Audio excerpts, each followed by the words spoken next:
Let's look at adding different MFC components to a Windows C dialog interface.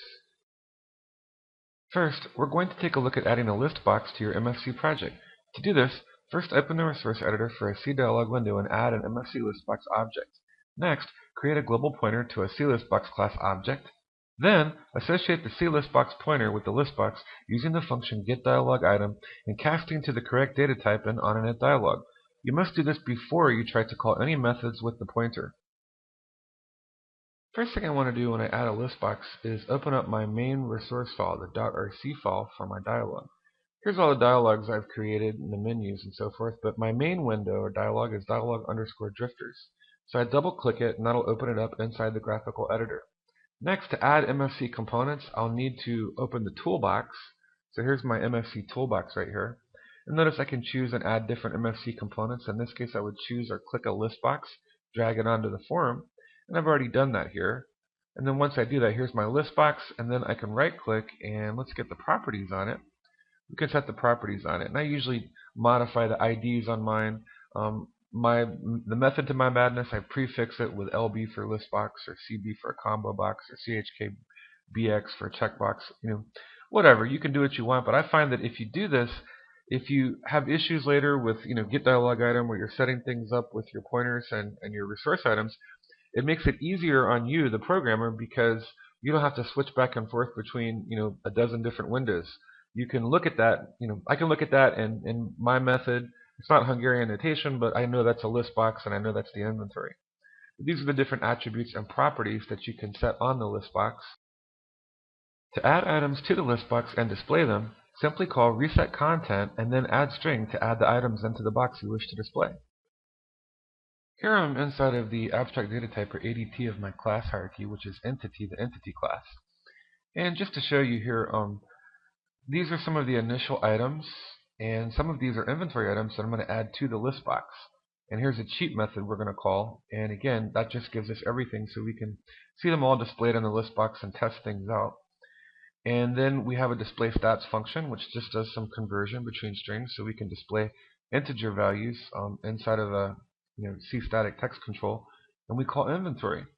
And what inventory does is it goes through and it calls the method resetContent, and then I go through and I'm using the method addString to add different items to my inventory. Now, medkits is a little bit different because it's not just a Boolean, you either have it or you don't, which these items are, but instead it's a quantity item, it's an integer. And so because of that, I have to use I to A underscore S, and I have to use a temporary conversion buffer, just a character array I've created up here. And what I'm doing is I'm taking that, and if it's greater than 0, then I'm going to go ahead and add that to the list box, and as well as adding that, I'm going to show them how many medkits they have. Okay, so all of these items, if the booleans are true, they're being added one by one to the list box, the MFC C list box control. And then down here, these are just radio buttons, and down here, this is a combo box, so we'll ignore that for now. But this is just a method of adding the items to the list box. And the reason I want to call resetContent, if I don't call resetContent, and there are other items on the list box, it would just tack them on to the end and append it. And that's not necessarily what I want. When I call the inventory method, I want it to take whatever the player currently has, based on the booleans that are set to true and the quantity items that are greater than 0. And set it to be those objects, not append it to what's already there. Otherwise, I might get duplicates. To get a selected item from a list box, call getCurrentSelection, which returns an integer. You can take this integer and get text and figure out exactly what the user selected. So while we've taken a look at adding items to the list box, let's look at seeing what's selected in the list box. And inventory took care of adding items to our list box. Let's scroll down to attack and use weapon here, which is radio buttons, down to use inventory. Okay, and I'm using a C button with this, and when you click the C button, it gets the selected item from the list box.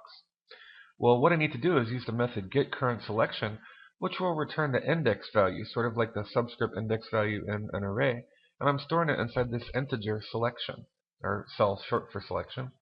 I have a C string called selection, and then what I'm going to do is, after I have what's selected stored in the integer, I can use it with the method getText to see exactly what it is that they clicked and what they selected. And I'm just going to get that string value and store it here in my C string. And then based on that, I can go down and do different things based on the inventory items they've selected. Now the only thing I have to kind of be cautious about, or sort of a caveat, is this med kit, because remember up here inside the inventory method, I was concatenating a string. I took it's a quantity amount, it's an integer, and we don't know how many med kits the player has found in the map. Sort of a random thing, not determined until runtime. It's dynamic. So it could be 0, 1, 2, 3, 4, we don't know. So because of that, I can't look for an absolute value. I have to sort of look for a relative value in my string.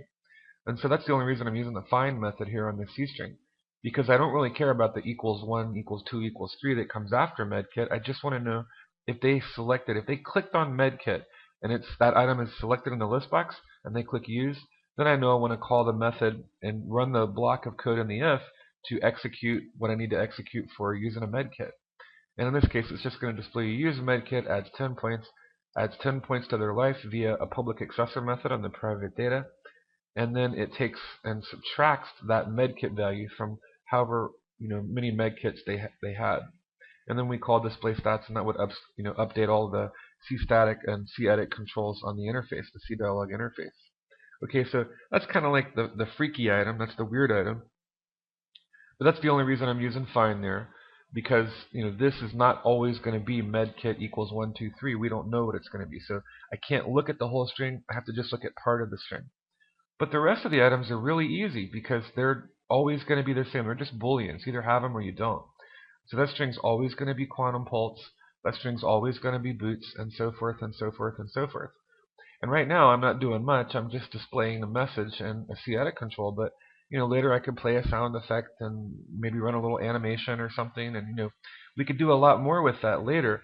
Right now we just want to take a look at how do we get the current selection, and then how do we get the text that's selected in the list box, and then how do we code a method or function to do something based on that, or do something different based on each item that was selected.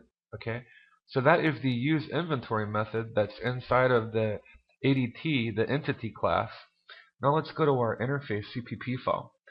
The next thing I have to do is I don't need to add the list box to my message map the way I'm doing it, but I need to add the use button to my message map. So in my message map tags for the main window here, I'm listening for that button to be clicked, the be used button, right? And remember, in globals, that means that I have to have a C button set up.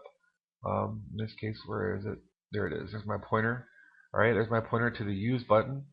And then I had to set that up with get dialog items. So let's go way up here and get on to a sub method that I created called setup interface pointer. I like to put everything in one function there.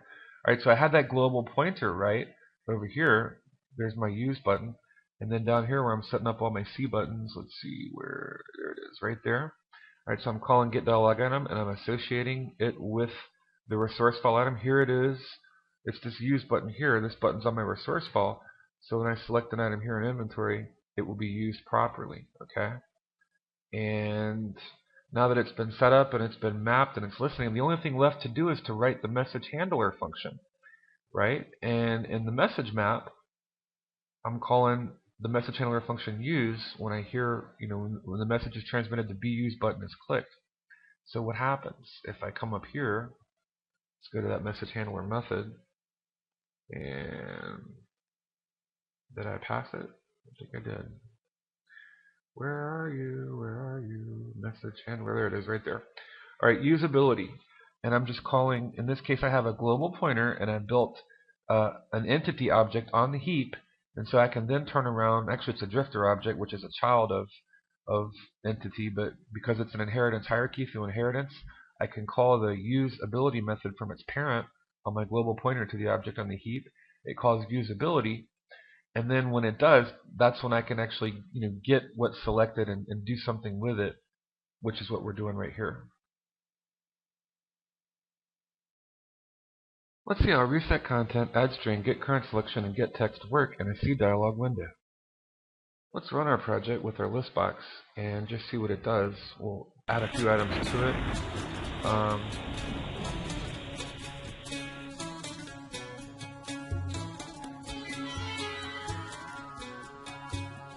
Alright, and I'm just going to add an item to it. If I walk up here to the North 2 location, up against the wall, I find a med kit.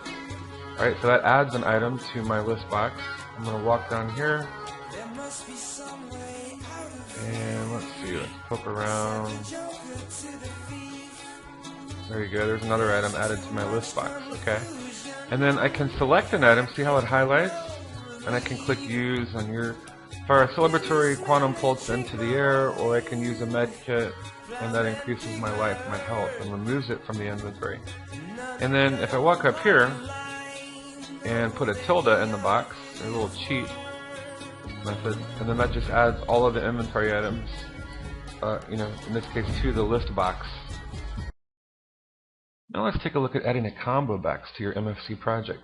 To do this, open the resource editor for a C dialog window and add an MFC combo box object. Next, create a global pointer to a C combo box class object. Then, associate the C combo box pointer with the combo box using the function getDialogItem and casting it to the correct data type in onInitDialog, or some method that you call from onInitDialog.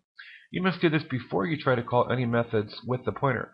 Well, really, you have to do this with all the MFC components, otherwise you'll get null pointer exceptions.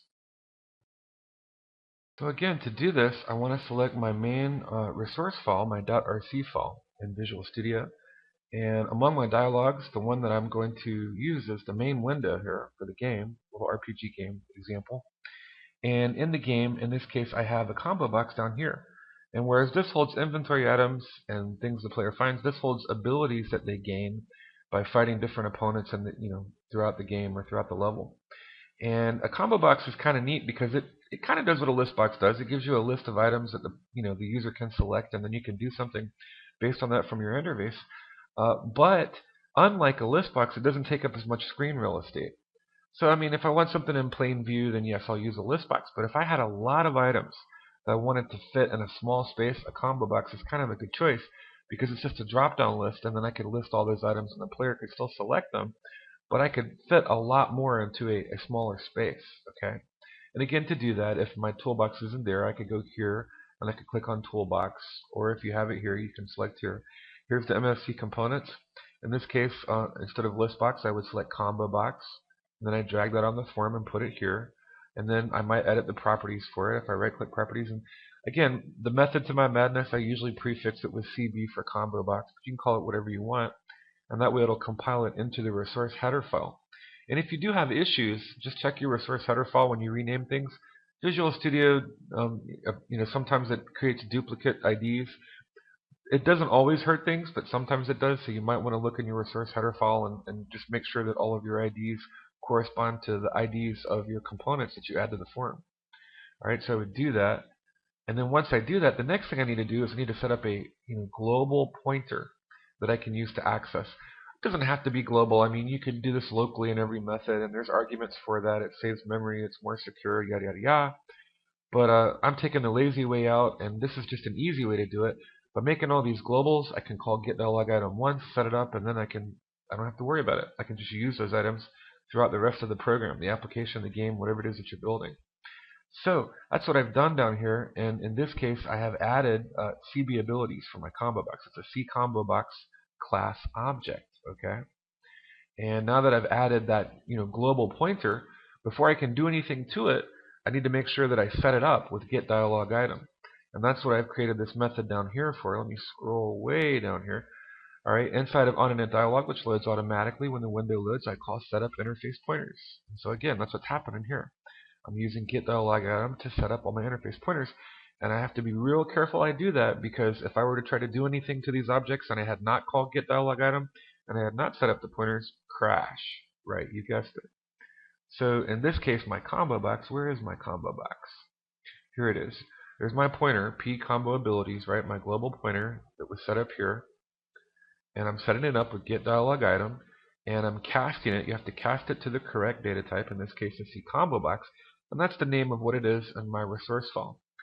And again, I don't need to add anything in my message map for the combo box itself, because on my interface instead I have this button here, usability.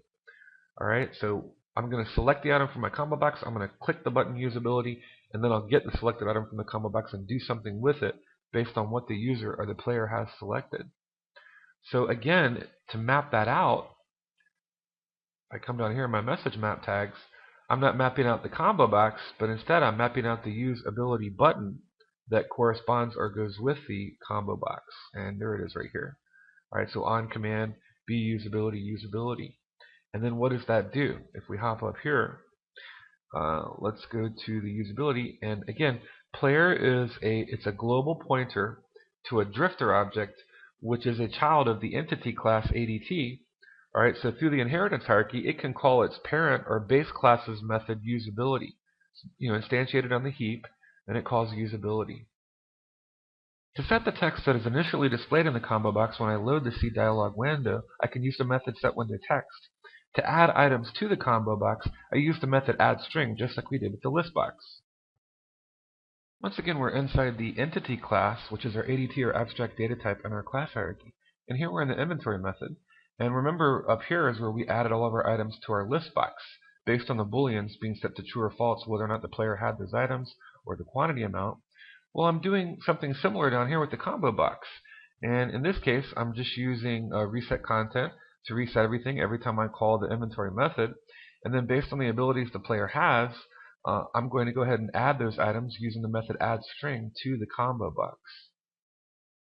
To get the items selected in the combo box, I only need to call the method getWindowTextW and pass in a C-string.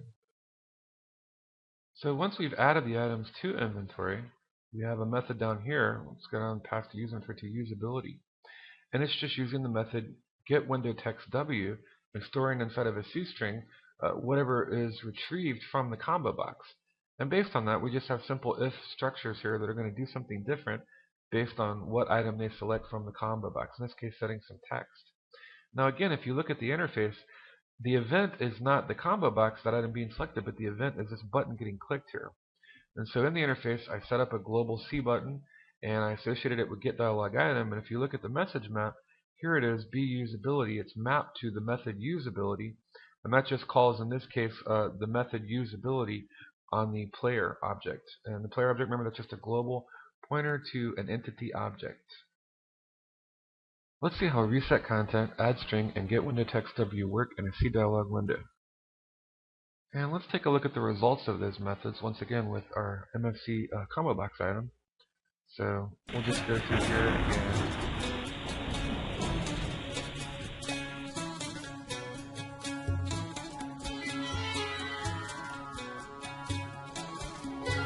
and let's go up here to this location, throw a tilde here, give us all of our items. Let's walk back down.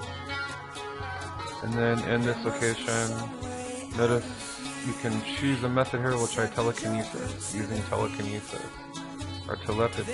Oops, let's do the same one. Let's do shapeshift. Alright, using shapeshift. Or time shift. Time shift. So you can just get an idea of how those methods work with an MFC combo box object.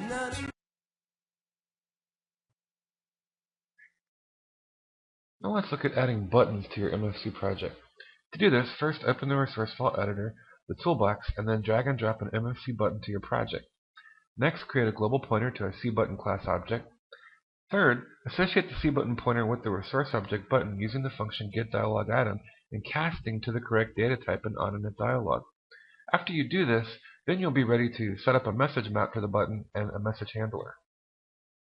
You can see here in my .rc file or my resource file, these are the different buttons I've added. And to do this, all I needed was the toolbox. And then if I go over and I select button, I can drag and drop each button onto the form. And you can size them. And there's some useful functions here. You can select multiple buttons. You can nudge them with the arrow keys. If you go over here to format, you can align them. You can use options like make them same size or space evenly. A lot of different options there. But basically, I just want to add all of these buttons to my form. And when I do this also, if I want, I can set the properties on the button. So the ID, in this case, I prefix it with B for a button, an _do or RB radio button or CHK, whatever type of object it is, I give it a prefix. Here's the button's caption, how you align the text. And I'm using simple buttons in this case, so bitmap is set to false. But if I set that to true, I could make it a C bitmap button, and then I could do fancy buttons where I could use graphics like bitmaps in Photoshop and import those, bring those into my project in my resource file, and use C bitmap buttons as well. But right now we'll just stick with simple C buttons. Okay, so we've added them to our form. The next thing to do is in my globals header file, I want to set up a pointer to them. And again, you don't have to do it this way. You could set these up locally in every function and call get dialog item in every single method before you access the button, but that's a lot to remember, and it's not necessarily the easiest way of doing things. It might more efficiently make use of memory by lessening the amount of globals that you have. It might be more secure, but definitely not the easiest way. An easy way to do it, just set up some global pointers, and once we do, we only have to call get dialog item once, and then we can use those pointers to manipulate the methods and data on the buttons for the rest of the application or the duration of our game. So down here I have all these C button pointers that I've set up to my buttons. And you don't necessarily need pointers to everything, but anything that you plan on manipulating, changing the value of, or doing something to, calling a method on from other places in your code, be it inside your class, inheritance hierarchy, or be it inside, different header files, you're going to need a pointer set up to that item first, and then you need to associate it with the resource file item with get dialog item. So we've added the buttons here. Then in globals, I've gone here and I've created all of these C button pointers and given them a name. The name needs to be different and yet similar to the resource item name. The next thing I need to do is in my main CPP file, in this case where I'm building my C dialog class object. Let me go way up here. Alright, so here's Drifter's main window. That's my main C dialog class. And let me scroll down here to onInit dialog. Alright, onInit dialog, I'm calling a method or a function called setup interface pointers. This is very important. I have to do this first and automatically. Remember, onInit dialog is called automatically.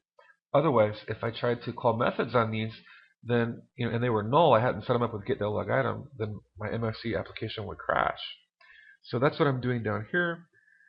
And these are all the pointers I had to my buttons, right? The globals. And I'm associating them with the resource file object using the method get dialog item. I have to cast it to the right data type, in this case a C button. Here's my pointer, and that's the name of the object in the resource file, what it would actually be called. In other words, for attack, we're using that as an example. If I were to click, come down here on properties, if you look, here's the ID, b_attack. Okay, so that's being associated with the pointer using the function get dialog item, and we're casting it to the appropriate or the right data type. Now once I've done all that, the next thing I need to do is set up a message map entry for each button. And the message map entry, it listens for that message ID. If I were to open my, let me open my header file here. Each one of those objects, right, has a unique message ID. In this case, the buttons and things that I've added. Well, when Windows hears that, it's going to go and call the corresponding message handler if it's been mapped in the message map tags. And in this case, for the Drifter's main Windows C dialog, I have message map tags set up for it. And so, for example, let's take the start button. Start button is mapped to the AFX message handler function start. So when it hears b start, it's going to go call the method start. And if we wanted to switch, here's all my message handlers here, but we're using start as an example. There's navigation buttons and so forth and quit.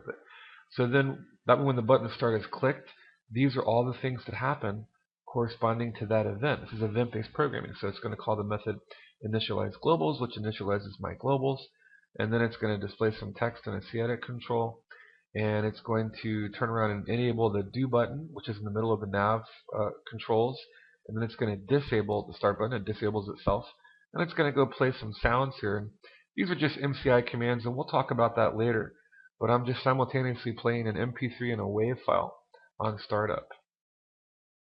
Note, to enable a C button, call enable window and pass in true. To disable a C button, call enable window and pass in false. Here's an example. In our example, when we click the start button, it disables itself by passing in the Boolean value false to the method enable window. And let's open our functions header file, and we have, after initialize globals, we have one method here to disable all the buttons. And again, look, it's just using enable window and disables them all. And we have another method here that enables all the buttons. And this method gets called only after a player object is built, and that keeps the player from doing certain things that they shouldn't do until they build a player object. In other words, we can't call methods on a player, or we can't navigate in the game until they've gone through the process of either loading a player object or creating a player object. Otherwise, we'd have a null object and the game would just crash. So that's what I'm using these methods for, to disable and enable the buttons. And you can see how that works if we run it real quick.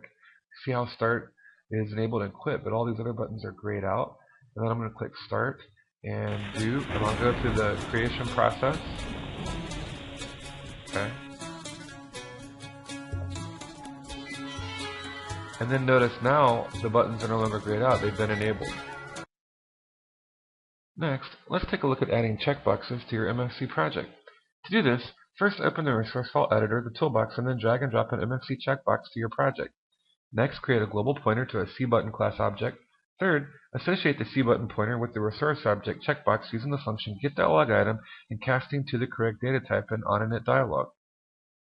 Here in the resource editor for checkboxes, I would want to open up my toolbox and select checkbox. And once I select checkbox and position it on the cDialog on the form itself, I can then select each checkbox and set the properties as needed. And again, I usually change the name of the ID to chkbox navigate or whatever it is. And you can set the attributes and options and caption and alignment and all that kind of stuff on the checkbox itself. And once I've done that, then we need to go over to globals. And now that you have a resource file item, you need to add a pointer to the appropriate kind of object. And again, for the checkboxes, it's just a CButton class object. For radio buttons, checkboxes, and for just normal buttons, it's all CButton class. So I add the globals there. Once I have the object, again, I need to associate them. So if I scroll up here to set up interface pointers, I have to set up my checkboxes with getDialogItem. Remember how that works? You take the pointer, you take the resource file item, you call the method getDialogItem, you have to cast it to the right data type, and then you set it up. And then once I do that, I'm all ready to call methods on those check buttons. And these particular check buttons are going to allow the player to toggle back and forth. So in other words, if they click navigate and they click the direction buttons down here, then they're actually walking in the game. They're moving their feet. But if they click look, then they're going to remain stationary and just their head's going to move around. Sort of like moving the mouse in some first-person shooters and things. And so that's what those check buttons will toggle back and forth for. And if I come over here, here is where I've mapped out those two checkboxes in my message map tags, right, for my cDialog object. Okay, so it's going to go called checkNav and checkLook. And all they do is I'm just using code to make them behave sort of like radio buttons. So, they're sort of Boolean, like a light switch on or off, true, false. So if I select nav, then, look needs to be unchecked. And so I use the method setCheck and pass in false. And if I select look, the nav needs to be set to false. So again, I call the method setCheck and pass in false. So checking one automatically unchecks the other button. And let's see how that works. Again,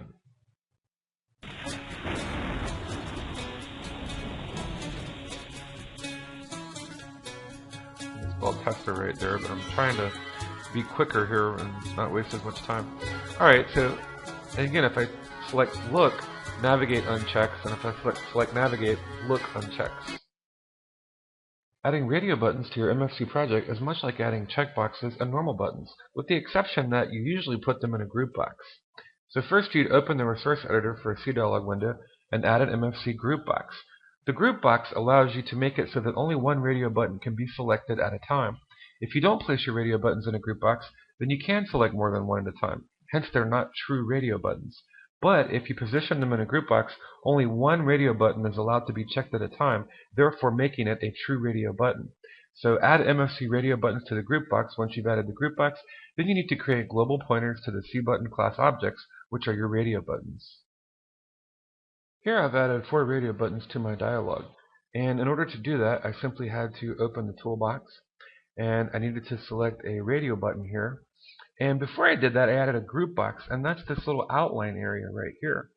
So again, I could have added them without the group box, but that would mean that I'd be allowed to click more than one radio button at a time. And that's fine if you just want a round radio button look on your form, but you don't want them to behave as true radio buttons. But if you wish them to behave as true radio buttons, then you're going to open the toolbox, and you're going to add a button, group box first. And then once you add the group box, just drag it under the form. Then you're going to drag the radio buttons and place them inside the group box. When you do that, only one button can be checked at a time, thus making it a true radio button. Okay, and I didn't really map anything If you look at my message maps, I have each of the radio buttons, right? They're mapped. And of course, just like the other buttons, we had to set up global pointers. So here's my radio buttons, weapon 1, 2, 3, and 4, set up as global pointers. I had to associate them with get dialog item, just like all the other buttons up here. And let me go up here, and you can see they're all being associated and cast to the appropriate data type. And then what they're mapped to down here in the message map tags, in this case, weapon 1, weapon 2, it's just empty methods, not really doing much there. Because what I'm doing instead, if I open up classes, and let's go down to, let's see, my inventory method right here. This is how I'm using the radio buttons at this point. Alright, these are the 4 weapons in the game, and they're each represented by a radio button. When the game starts out, it's just generic. They say weapon 1, weapon 2, weapon 3, weapon 4. So if the boolean's true, if they have the quantum pulse, I'm going to call set window text on the radio button, which will change its caption property. It's disabled when you start, but if the player finds the item and the boolean set to true, I will then also enable the radio button so you can click it. Okay? And I'm also going to add it as an inventory item, but that's a list box, not a radio button, so just ignore that for now. Same thing for the disruptor, the destabilizer, and the bubbleizer. All of those would then enable the appropriate radio button and set its caption property from a generic weapon to the specific weapon that the player finds. Okay, so that's what we're doing in inventory. Now, what about when we use a weapon? Down here I have a method called useWeapon, and I'm just using the function or method getCheck, and it returns true if that radio button has been checked. And what I do is I call this inside of the attack method. I have a polymorphic attack method. And by polymorphic, it just means that different objects can utilize the same method in different ways. The player can use it to attack an opponent can use it to attack the player. And so if I come down here, here's a boolean on whether or not the object is the player. And if it's set to true, I call useWeapon, and useWeapon does its thing and then returns an additional damage amount to damage when I'm generating damage in an attack sequence. And that's what's happening based on which radio button is checked, and it can only be checked if inventory enables that radio button and sets the value of the attribute to be true for enable window. And that means they found that weapon in the map somewhere in the game. How does this work? Once again, to see how this works, let's just run the program. Okay.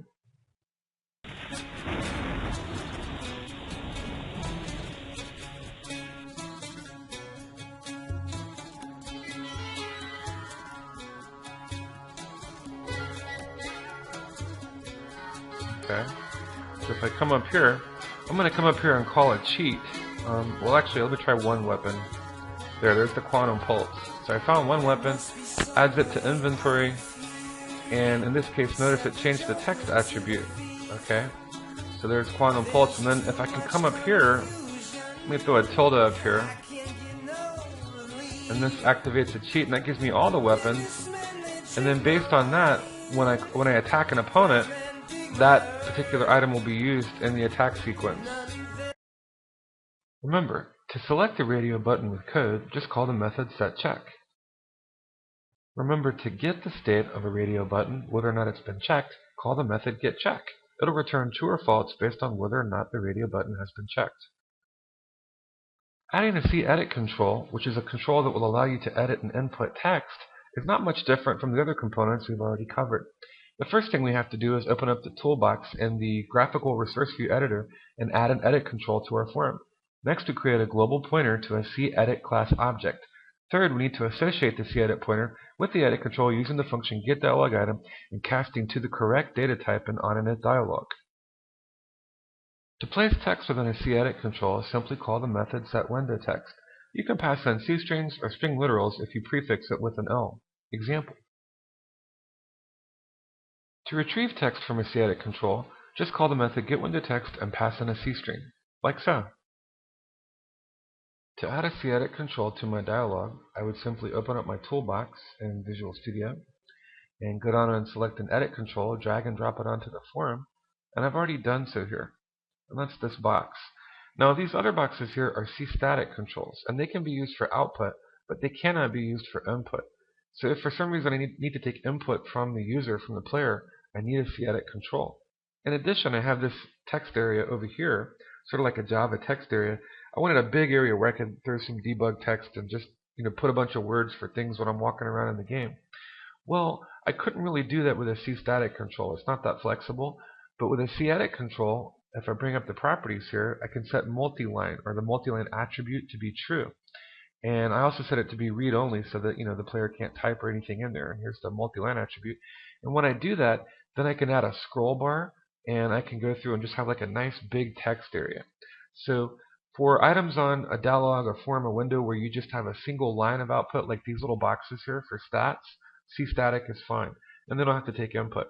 But if I need to take input, or if I want more than one line, I want to use a C-edit control. So once I've added my C-edit controls, just like every other MFC component we've covered, I need to go and set up pointers to the appropriate objects. So in this case, pointers to C-edit class objects.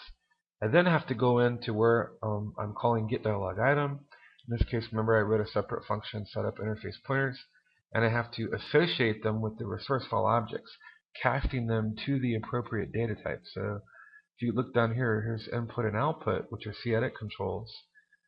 Pointers have been set up to C-edit class objects. I'm associating them with the resource file object using getDialogItem, and I have to cast them to the right data type, which is C-edit. Then if I open up my functions header file, we can see both of these in action being used. In this case, I have a C string. It's a global C string. And I'm concatenating some things together, and then I'm passing it into set window text. And that'll display some text right here in this main C-edit control. Alright, so that's set window text. And then in this dialog, it's sort of, question, response. I'm using a global counter here. So the next thing I need to do, once I ask them to choose an object to build, I come down here, and I'm going to take their input. And once I do that, once I take their input, and that's done right here, let me show you. Let me go find the message handler for the do button.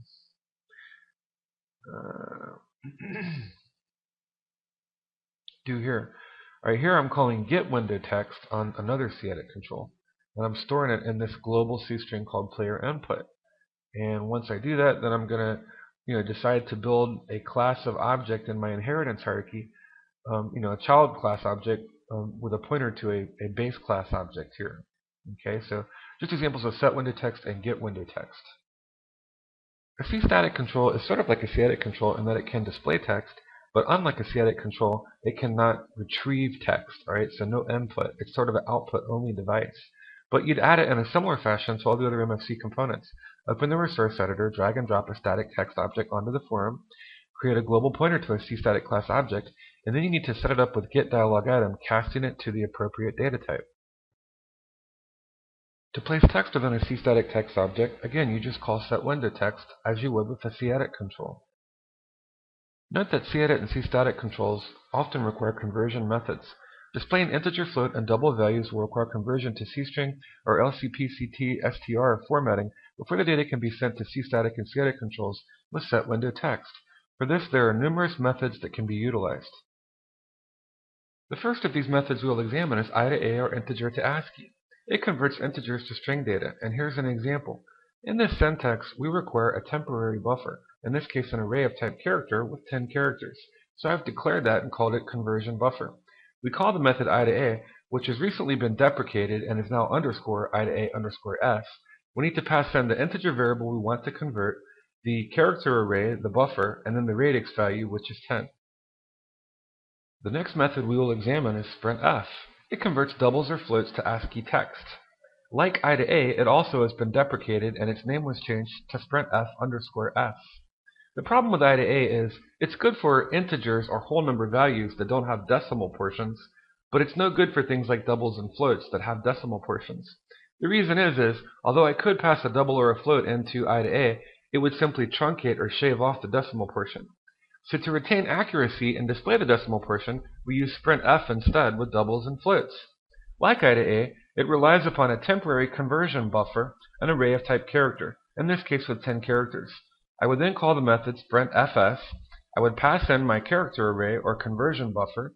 I would then use the modulus operator or %g to specify I want to display the decimal value, and then I would pass in my double or my float, in this case kills ratio, a double. When I do this, it'll convert the whole number to text. Finally, we have the opposite of I to A, which is A to I, in this case converting ASCII to an integer. It converts integers to ASCII text, and like the other two methods, it also has been recently deprecated and its name is changed to underscore I to A underscore S. And in the example, all we really have to do is simply pass in a string, and we can take that string, convert it to a number, and store it in an integer. Finally, there's A to F, or ASCII to float. It converts ASCII text to doubles and floats. The syntax of the method is as follows. You need a C string. I would call getWindowText and store a value from a CEdit control in a C string. Then I could pass the C string into A to F and store it inside of a double. Unlike A to F can convert decimal portions. Just to illustrate these methods being used, I'm going to go into my classes file and look at my ADT, and I have a method called displayStats. And it takes several numerical integer values and displays them in some C-static text boxes here on my interface. These boxes here and here and here and here. So if you look, I'm doing the same thing that we just talked about in the previous slides. I'm setting up a character array as a temporary buffer, and then I have a C string here, and I'm using an overloaded assignment operator to kind of convert things back and forth. Now the first few items here aren't a big deal because they're just C strings and I can set them as they are without any kind of conversion. But then when I get down to these, which are integers, I have to call I to A underscore S, and I have to use the syntax where I pass in the integer amount, the character array, and the radix value. Then once I do that, I'm going to take this, which is a very simple string, an array of type character, and I'm going to use the overloaded assignment operator and copy it to my C string, temp up here. And then what that does is sets it up so that it's ready for me to take it and set it via setWindowText on the C-static controls. And also this makes it easy for me to serialize the class later and save it to a file if I want to save it to a text file. And I'm doing the same thing with level, max damage, life, energy, defense, attack. All of these items here I have to convert from an integer format to a string format, and then I can turn around and set it in my C-static text boxes or text controls. We're going to take all of this data here on initialized entity, these initial values, which are integer values, we're going to convert them and set them in the C-static controls with I to A. And here's what that looks like.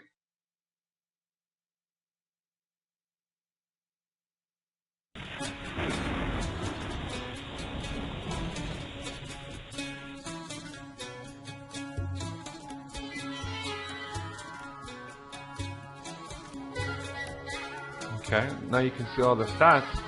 These are numerical integer values, but they've been converted, and now they're set in the C-static text controls. Here's another example, just an MFC calculator, okay? And I'm making use of sprintf and A to I. And I have some doubles here, and this is because I want to retain accuracy. I want the decimal portion, so I'm going to be utilizing sprintf so that it doesn't get truncated instead of I to A. And A to I, it depends on where you call these methods. But on a dialog, I'm just setting up my interface, and if you look down here in the message map, each of these keys is simply going to build up or concatenate a string. If you look at all the message handlers and scroll up here. Alright, so all these things are doing is just passing in a string value and calling the function key number. Let me scroll up here. So if we take a look at key number, and this pre-translate message, that's just for shortcut keys, keyboard messages. So you can type with the keyboard as well. But let me scroll down here past initialize. There you go, key number. So we're just concatenating up a string here. Okay, we're storing a string. And in this case, every time we call this method, and every time we click on a button or hit a key, there's a boolean whether or not it needs to clear the box. And we're just going to simply build up a string here. And once we do this, we're going to go ahead and set it on the CEdit control. And then when we get ready to perform a calculation, we're going to come down here and we're going to get the window text, okay, and store it in temp, which is a global C string. And then we're going to get the length, and we just need to convert our C string, in this case, to a more simple type of string, an array of type character. Okay, and then once we do that, once it's converted to an array of type character, then we can call A to F, and A to F is kind of like A to I, but it'll retain the decimal portion, right? ASCII to float. So we want to call A to F instead of A to I. And then once we do that, We can perform a calculation based on what they've selected. Down here we have a temporary character array, and then to display the result, I have to call sprintfs. Again, I don't want to call integer to ASCII because I'd lose accuracy. It would truncate or shave off the decimal portion.